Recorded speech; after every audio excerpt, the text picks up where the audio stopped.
welcome to today's Digital Forum. My name is Jess Phillips, Director of Strategic Content at Linchpin Media. I'm delighted to be joined today by 4 cybersecurity experts from across the Middle East region.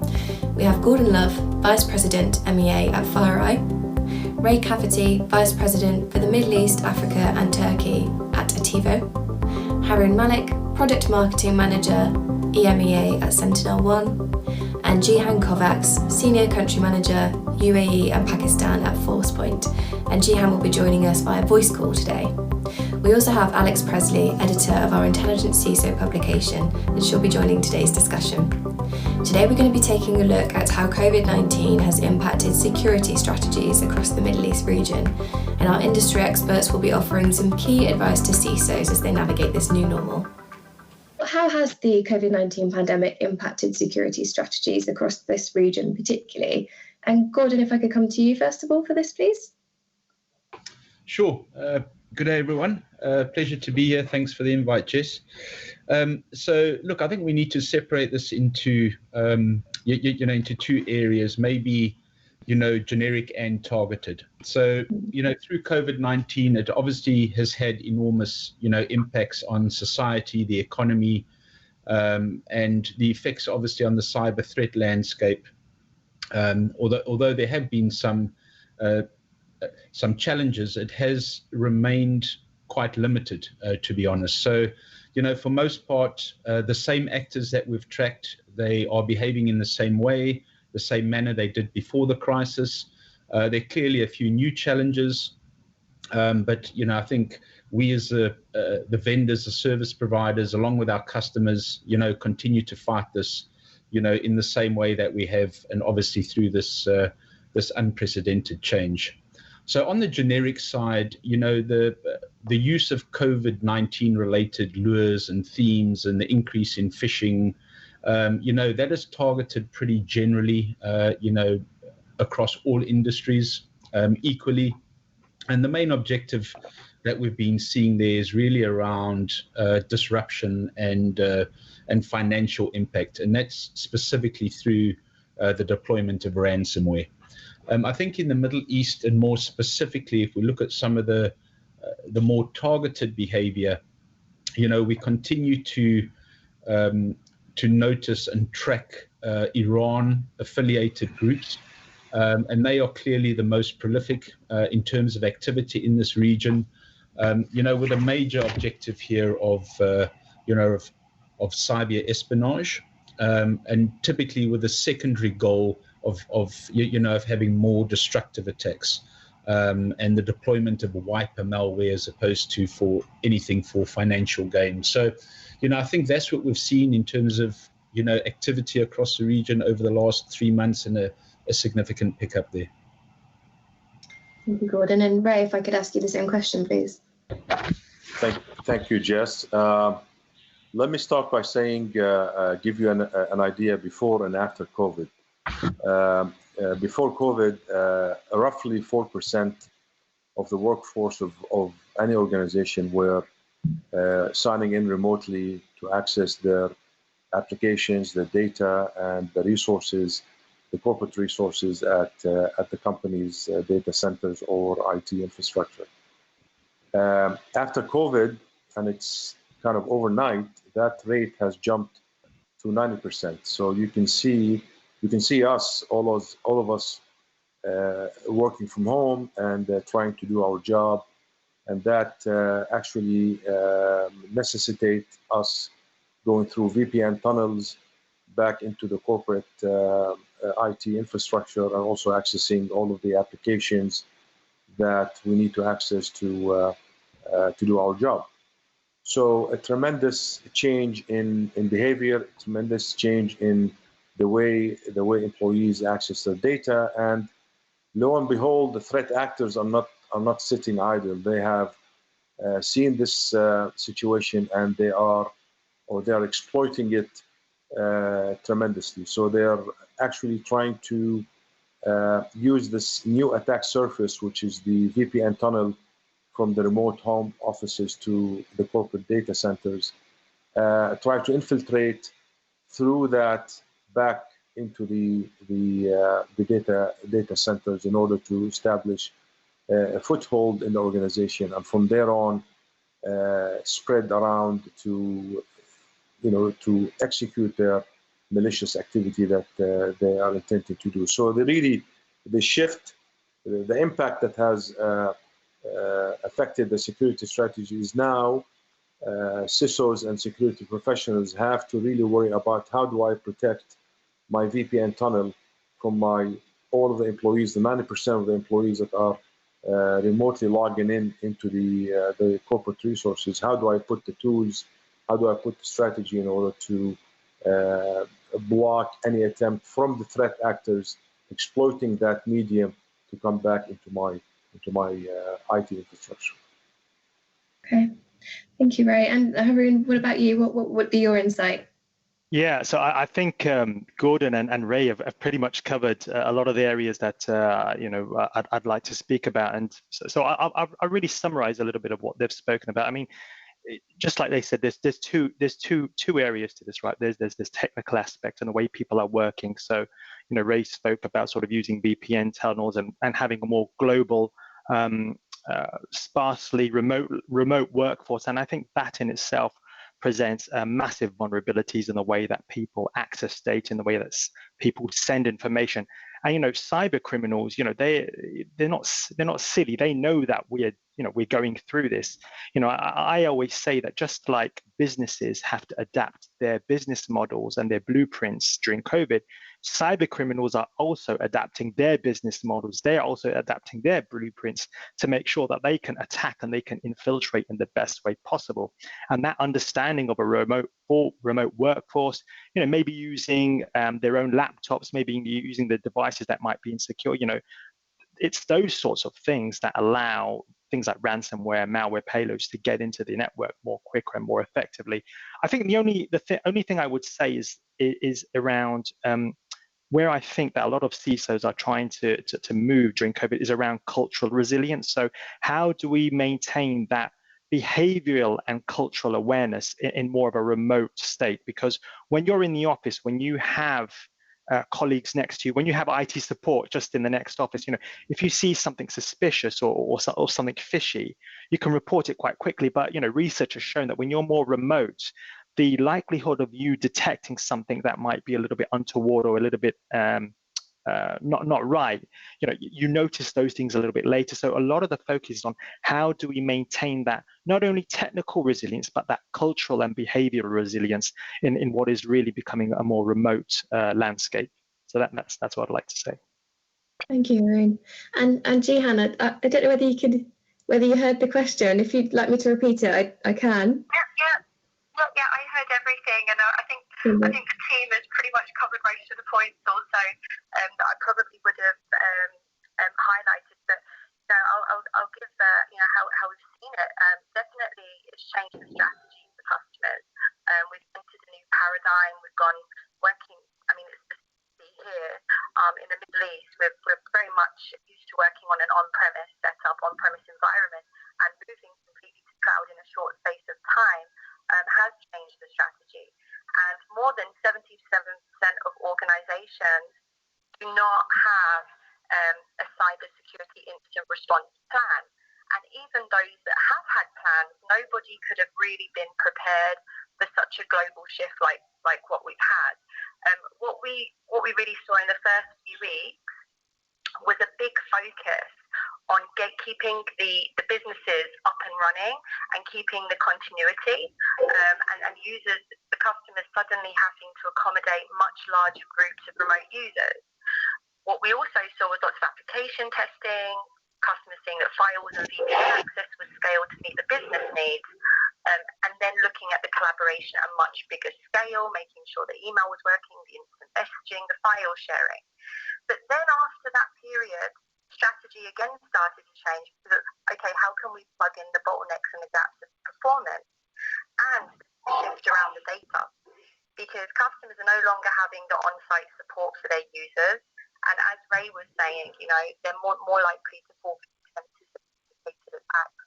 In our zone, we see a lot of phishing attacks, for example.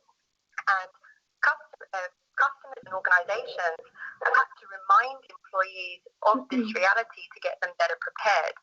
what we also saw was a massive change in strategy as how companies were viewing their data. Because on one side, they were used to having the data on premise, and now with everything moving to the cloud, data being remotely, a lot of concern and I would say focus was on how can they secure their IP as well as enable productivity. And I think that these two, of being secure but being productive, opened up a lot more questions for organisations. Sure, thanks, Gihan. Certainly a tricky area, kind of balancing that productivity with security. Alex, can I ask for your insight here as well? I know you've obviously been working on lots of articles over the last few months. What would you say has been the focus? Well, I would say that what's been quite noticeable is that workforces have had to shift to remote working models very quickly. And as Haroon mentioned, cyber criminals are adapting their workforce approach and becoming more sophisticated, which makes it more complex for security leaders to find ways to adapt their approach too, whilst also making sure that they don't impact productivity. So that's a lot of what we've seen content-wise. So it's just about trying to get that balance between security and efficiency. Following on from that, I wondered how you would say that malicious actors have taken advantage of the pandemic. If we could start with you, Gordon. Sure. So, look, I mean, I think it's pretty obvious to everybody that, any sort of global event, natural disaster, big sporting events, World Cups, whatever it is, just the same with COVID-19. The threat actors are very quickly to adapt their attack strategies. And that's really has been consistent with our expectations. And this is social engineering, lures, mainly email generated campaigns. Obviously, it's still the most attacked vector. And I think the behavior that we've seen is typically preying on, people's fear, uncertainty, and doubt. And you think about, every single individual as this thing broke, everybody was trying to find out as much as they could about, coronavirus, around COVID-19. So, people's quest for knowledge, whether individuals or corporate, was highly vulnerable to a lot of those scams. And then obviously the more specific ones around, phishing or specific malware campaigns, and they were targeted at a lot of various organizations. You think about the COVID-19 related grant systems, that was specifically targeted, in the US. We had some global stuff with Silent Night, which was specifically targeted around COVID-19, but targeted at the banking sector. And then obviously we saw a lot of state-sponsored, I would call it just, pure cyber espionage, and that was really a number of Vietnamese actors, specifically APT-32, targeting Chinese, military targets. So we saw a whole lot of, that type of adaptation. What we did see over the last year, so I mean, a big move from 2018 to 2019. It seems a long time ago now, but we report obviously this stuff in history. Is the median dwell time, in other words, when someone has been breached to the time that they've been discovered, was circa 177 odd days in 2018. So someone lying effectively dormant in an organization for 6 months before being discovered.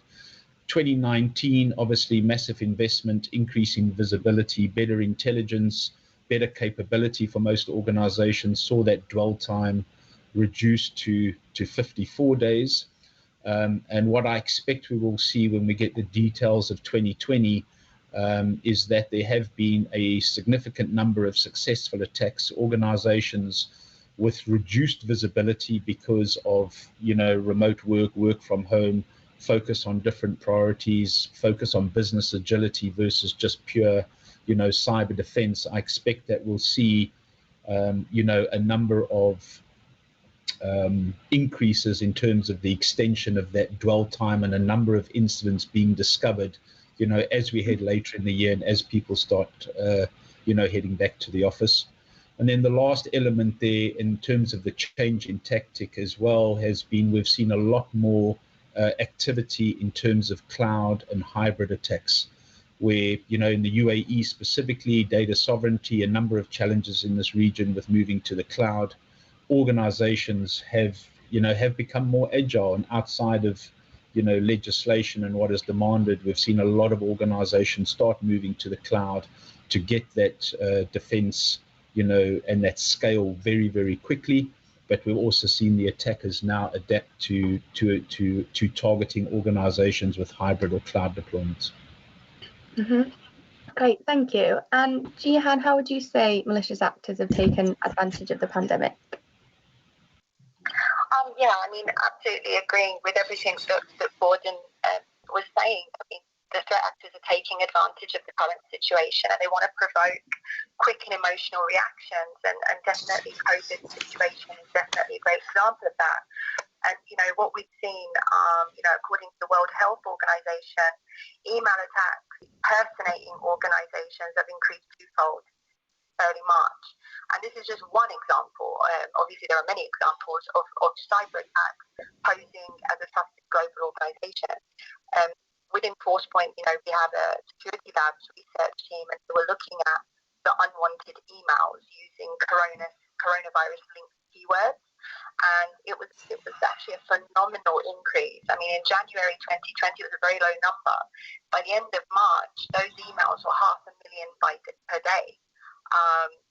Settling to around 200,000 a day by end of May, but that's still really, really large. And so, I think one of the most important things at this time, and with the attackers on their most active period, we've got to remain vigilant and just take the time to consider how authentic they are and to mitigate the impact of these cyber attackers in this global event, because everybody's looking for these exploits, and companies are really trying to avoid it, but companies still need to be very aware and educating on these topics. Mm-hmm. Thank you. Interesting point. Haroon, what would your view be on this?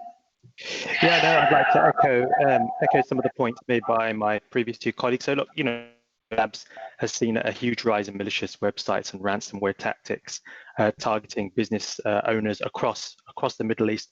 The only thing I would say is, just to kind of expand on one of the points Gordon made, is that, look, the key to this is relevance and attacking that human emotion. And typically, if I think a lot of people understand now that, if they got an email saying, you can update your benefits on this link, in a time like this, they'd probably look at that and think, well, you know what, that is a phishing email. But as soon as you see the words COVID or, order your new testing kit, that plays on people's emotions. And it goes to show how far the cyber criminals are going to position themselves and make themselves more relevant.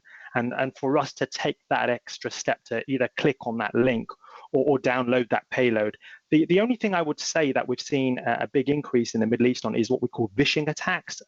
So SMS phishing over the mobile phone. So, this is not a new vector, but it's yet another means for cyber criminals to get to the information data they want to. They're doing everything by SMS now. And, if you're on a train or a bus, probably less likely in COVID, but if you're out and about, we look at our phones very often. The chances of us wanting to look at it and click on things, you don't need to open your emails, it's there on your phone. So things like phishing attacks are becoming more and more prevalent as well. And I think, again, those things are going to continue, right? And it's for us to be more vigilant and question, where has this email come from? Is this something that's relevant? Is this something that I actually need to know about? So yeah, just to kind of add that on top of the answers that my previous colleagues mentioned. Yeah. Ray, would you agree? Yes, absolutely. And I'd like to just expand on what the panel has said. Every event, the threat actors will exploit it maximum. And the pandemic is no exception, basically. So if you look at the GCC in Q1 and Q2 of 2020, which is kind of the period where the pandemic has started and still going on, data and research has shown that there has been almost 4,000 plus recorded emails, URLs, and file threats that were due to the coronavirus or related to the coronavirus. And this was research done by Trend Micro, and that shows you that in any disruptive event, and obviously the pandemic is no exception. Threat actors will exploit that, and those statistics are true evidence of that. There were also a rise in spam attacks. There was a rise in malware threats due to the pandemic, and as well we've seen a rise in stolen credentials. These are the jewels of every company that would like to be guarded.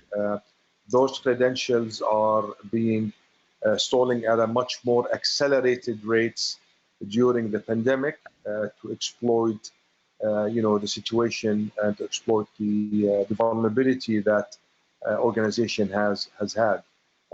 And I would just like to end it by just commenting on the dwell time that Gordon has mentioned. Yes, dwell time is the time that actually the definition is the time that attackers stay in a network before an alert is raised that they are present in the network. And as Gordon said, it used to be about 150 plus days, and now it's coming down. But surely the dwell time is long, and it's unacceptable for organizations to undergo their digital transformation. And therefore, people have to really look at ways to lower and reduce the dwell time. And Attivo is specializing in that feature by allowing the attackers to trip on their the booby traps that we lay down in the network, and therefore reducing dwell time. So I would say yes, threat attacks are increasing. Stolen credentials are on the rise during the pandemic, and that remains or becomes a big challenge for security professionals across the regions in the Middle East area. Thank you all for your insights there. I think it's fair to say that being a CISO is quite a challenging job anytime, but particularly right now. What key priorities do you think CISO should be tackling right now? Ray, can I come back to you perhaps for this? Well, I think CISOs should really be looking at how they can be cyber resilient, to be honest with you, and how can they inject resiliency in the network.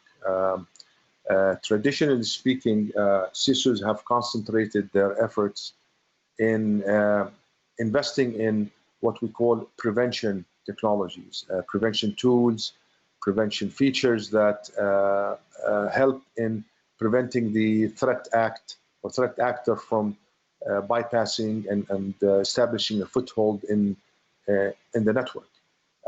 While these solutions are of paramount importance and they cannot be sidelined, CISOs have to start looking at the next wave of cyber resilient, which is detection and incident response. What do I do if the attack manages to bypass my firewalls, my malware protection solutions, my IPSs, and lands in the network? What do I do then? Do I allow them a free hold in my network, or do I present tools that can detect the attack early in the life cycle, and also work with all of the tools that are already in the network to be able to respond to the attack and really prevent the breach of the data or prevent the exploitation of the control system or the utility or the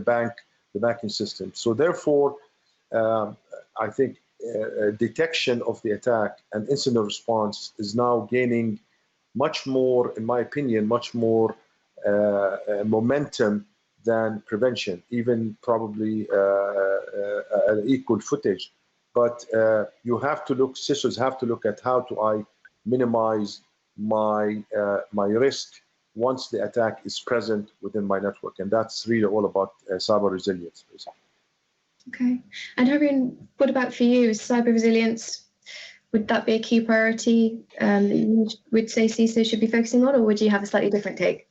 No, absolutely. So I think there's a couple of things, and just to touch upon the cyber resilience element that Ray spoke about. Absolutely, gone are the days now where companies can just switch the lights off and turn the network off while they're being attacked. They need to keep the lights on and keep everything running. So that concept of resilience, while having a cyber attack, threat hunting, detection, prevention, all those things need to happen while the attack is going on. So certainly resilience is the key.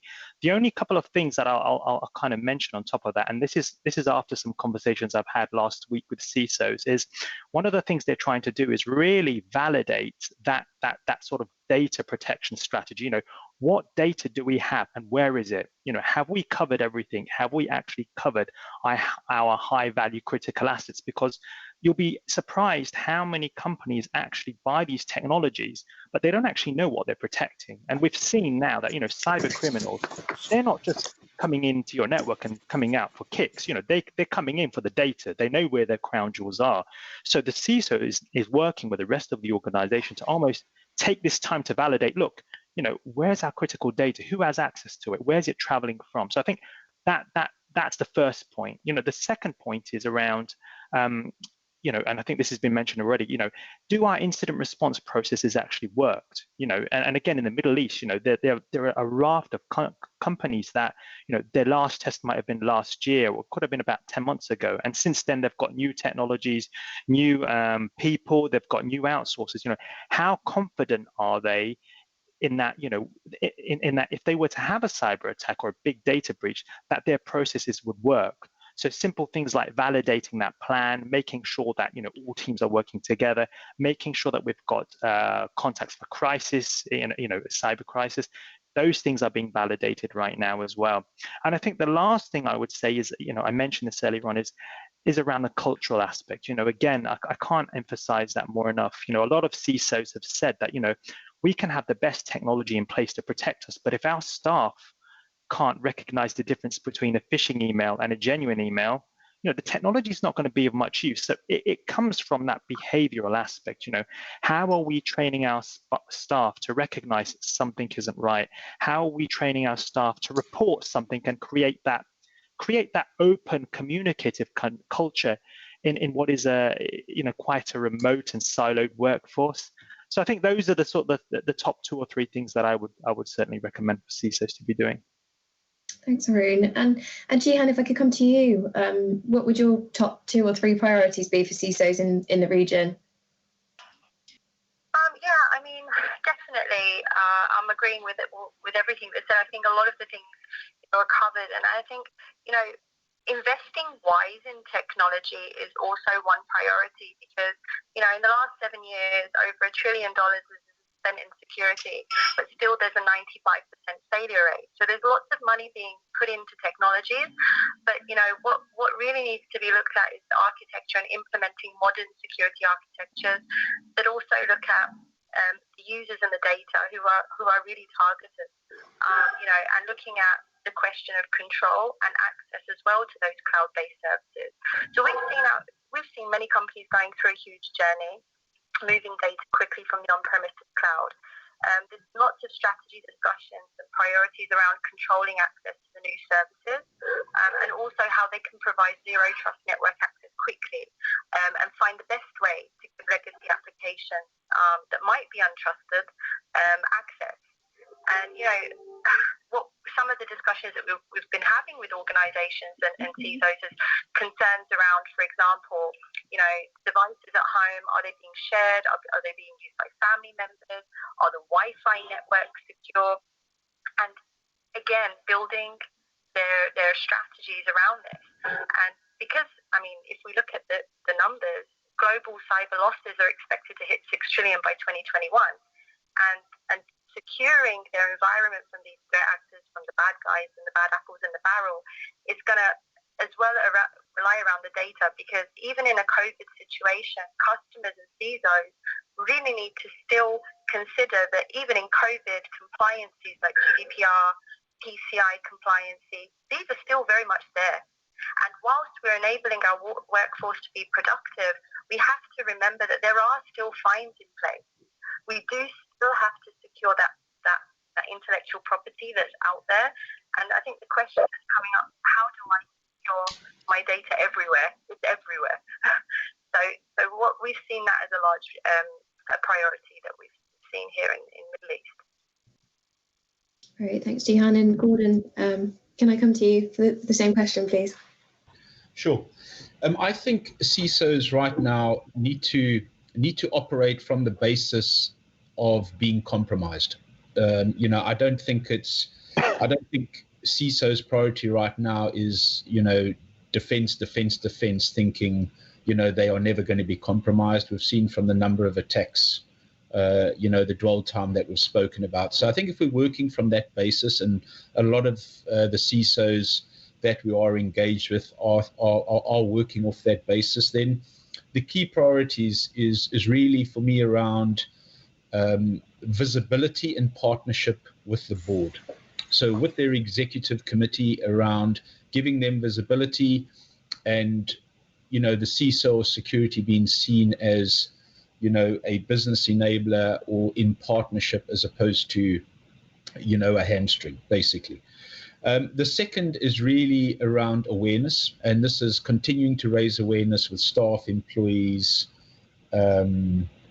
for the things that we've spoken about previously. Awareness remains key, and along with awareness, talking to CISOs is really, do they understand their current risk profile, and in doing so, do they understand the specific threat actors that are targeting them? So back to the very first discussion, who is being targeted versus generic stuff, which a lot of it gets blocked by tech and awareness, but the specific targeted attacks, do they know those threat actors? Do they know their current risk profile? And then the last key point is really around their readiness to respond, to react and respond. Some of the key things and the key stats we've seen. So 31% of organizations that have been compromised and cleared it within a 12-month period are recompromised. So, this is not, it's not a once-off event. So those would be the priorities in talking to CISOs, or some CISOs, is how they're viewing, what they're trying to do, specifically over this time. It's not about, big investments and chopping and changing technology. And this is just really around maintaining the best level of control, raising awareness, getting as much visibility as they can, understanding their threat actor, and preparing their organization for compromise. Thank you for those insights. It's always really interesting to hear about CISO's priorities, and I think the resiliency point that was mentioned earlier is always a key point of consideration. I just wondered how CISOs can address, moving on to the skills shortage, how they can address that whilst COVID-19 drives workforce cuts, because it's always something that's quite prominent in the industry. So Ray, if we start with you. Yeah, skill shortage is quite an issue nowadays for CISOs and security professionals. So what I advise them to do is to look at aggressive adoption of new technology. Last time I was at RSA, I could count maybe 3,000 plus security vendors trying to push or trying to promote their solutions. So if I was a CISO today, I'll be a bit kind of confused. Where do I invest my money in order to address and I don't have enough, staff to be able to address or to maintain. So there are technologies out there that utilize the concept of artificial intelligence and machine learning So those technologies have to be really looked at, because they, I don't want to say they take the place of a human being, but they help the CISO in making decisions without the intervention of a human actor, basically. So point number one is, CISOs should not be shy of adopting new technologies, because they're going to help them in substituting for the shortage of skills. Secondly, those early adopters, the technologies that they adopt in their network, they cannot be deployed in a silo environment. So when they adopt a new technology, it has to be totally integrated with the security infrastructure that the company has, in order for the solution or for the new technology to be effective. So, there's a lot of established solutions out there, like the security event and incident management, SIM solutions, firewalls, and all of that. And if you introduce a new type of technology, it has to be integrated. It has to share the alerts that this tool comes up with all of the tools in the network, to be able to allow the available staff to take a wise decision in responding to the attack. And the last point I would say hovers around cybersecurity training and education programs. The staff that you have left in your organization, you better just educate them and give them awareness programs about the threats that are out there, what to look for, what not to do when they receive a phishing email or a URL from outside. All of these it comes into a program that should help CISOs tackle the shortage of the workforce due to the COVID-19. Mm-hmm. Thank you. And Gordon, what would you like to say on the matter? So, I think we're working on the basis here of, specifically in the Middle East, we've seen organizations lose between 30 to 40% of their staff, during this crisis. So, organizations continue to operate. And I think we're looking at the skills shortage specifically around cyber. I think the most important thing is for CISOs to understand what their gaps are, and then to partner to plug those gaps, because that's, the most realistic short-term, objective and solution. Hiring, expertise, bringing in global expertise into the region at this point in time.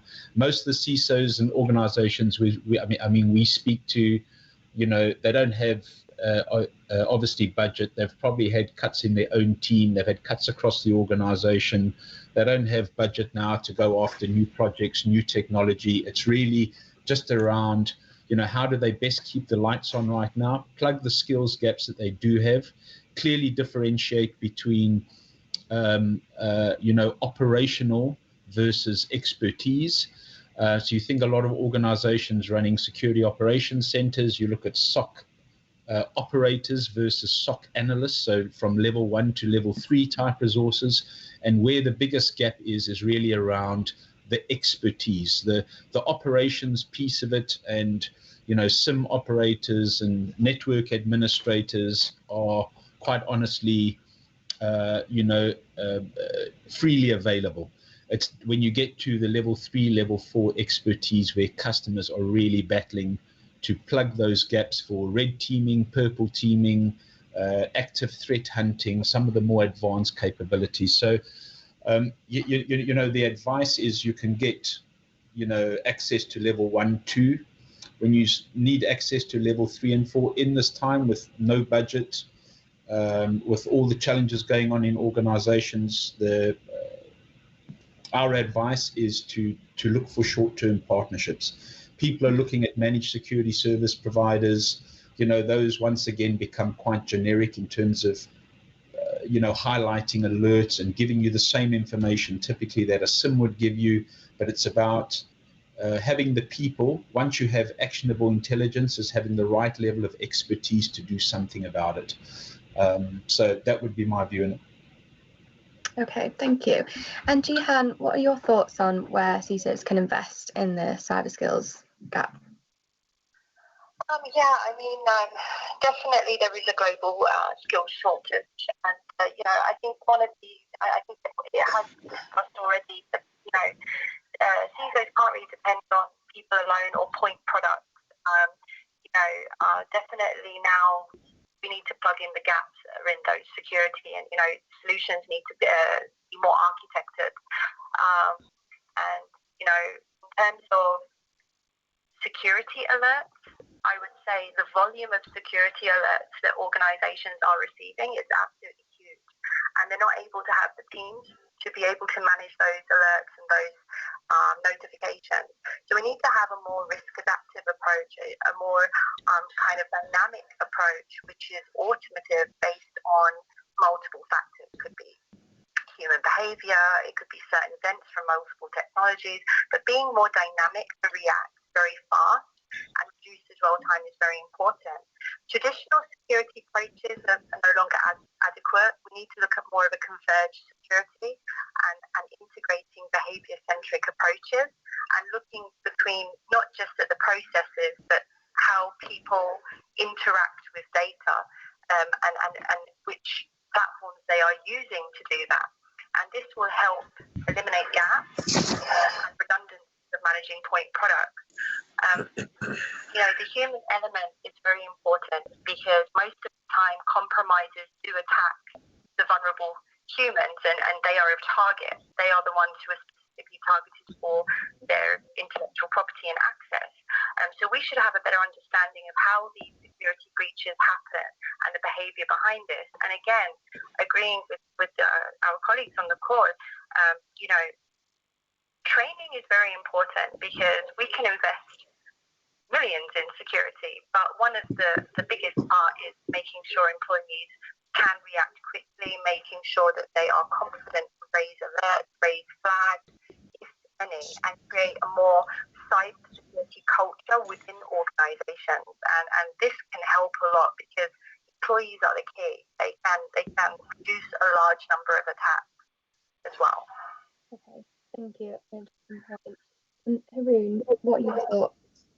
No, so some great points there by my colleagues, and I just wanted to touch upon a really interesting point that Gordon made earlier on. And this isn't just about the skills shortage. I mean, one of the things that I find about businesses in the Middle East is it's about establishing where that shortage is, not just we're short and we need some analysts here, we need some threat hunters. It's about very quickly establishing where are we, what's the priority, and where are we short, because I've seen that step often gets missed out, and we go for a blanket approach. We'll train that person, we'll go with this partnership. So I think it's really, the baseline is around, what are our priorities to keep us running, and how do we get there very, very quickly? Okay.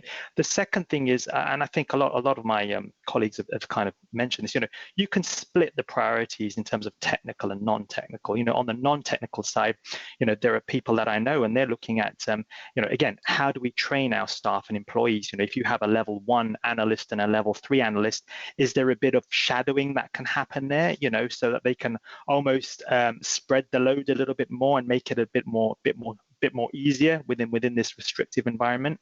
The other thing I would mention is again around the technologies. Looking at security, automation, orchestration.